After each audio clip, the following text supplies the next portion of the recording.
Nós observamos, então, as conexões da ressexologia, elas se estabelecem com muitas especialidades. Nós tínhamos falado inicialmente a questão da proexologia e a infecciologia, porque foram as duas especialidades que de início foram identificadas. Mas, na realidade, com o desenvolvimento dos estudos, da pesquisa, nós estamos fazendo também a relação da ressexologia com a retrocogniciologia, com a tenepsologia, com a sinaléticologia, com a ofiexologia. Então, tem uma série de questões que podem ser ampliadas, podem ser melhoradas. Então, tendo interesse, é só a pessoa começar a estudar, a pesquisar, a observar-se. Um fator muito importante na questão da pesquisa é a questão da observação. Então, a observação ajuda muito, porque você está coletando os dados a seu respeito para que você possa ter elementos, ter um banco de dados pessoal e, a partir daí, então, possa fazer as reciclagens necessárias. Lembrando, então, que no âmbito da ressexologia, nós temos a técnica, né, que realmente isso daí vai ajudar muito um grande número de consciências, não falo pessoas, né, porque nós estamos no paradigma consciencial, e essas consciências, então, vão poder verificar, identificar a sua melhoria, as suas renovações, as suas ultrapassagens de gargalo, a sua reeducação e muito mais, né?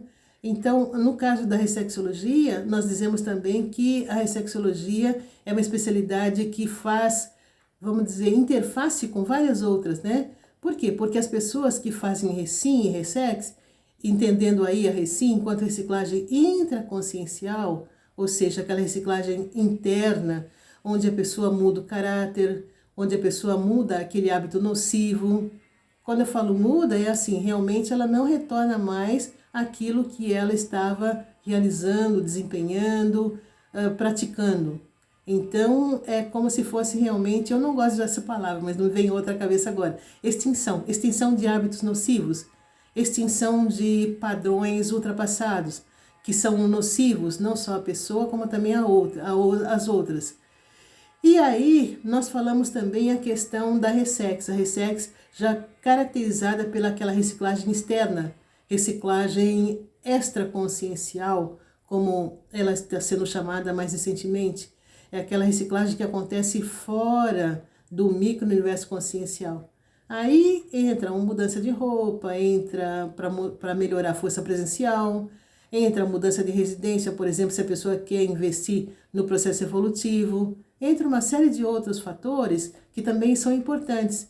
E tanto a recim quanto a ressex contribuem significativamente também para a técnica da ressex.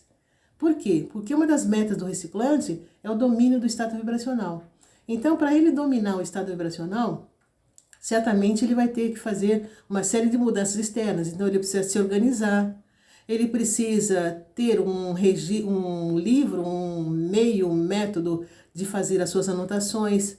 Ele precisa ter os seus horários definidos para não intercalar com outras atividades, né? Então, tudo isso é muito importante.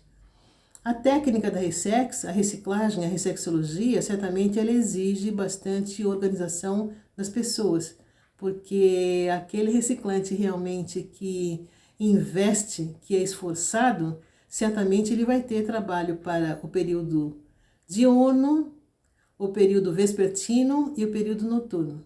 Então, são 24 horas de trabalho, sem deixar de lado os compromissos assumidos junto à SOCIM, junto aos familiares. Então, é um trabalho assim bem desafiador. Mas é muito importante, muito rico, muito gratificante. Por quê? Porque a partir do momento que a pessoa vê o resultado do investimento que ela está fazendo, certamente ela fica muito satisfeita com ela mesma, Então, não é uma satisfação assim no sentido de ser arrogante, nada disso.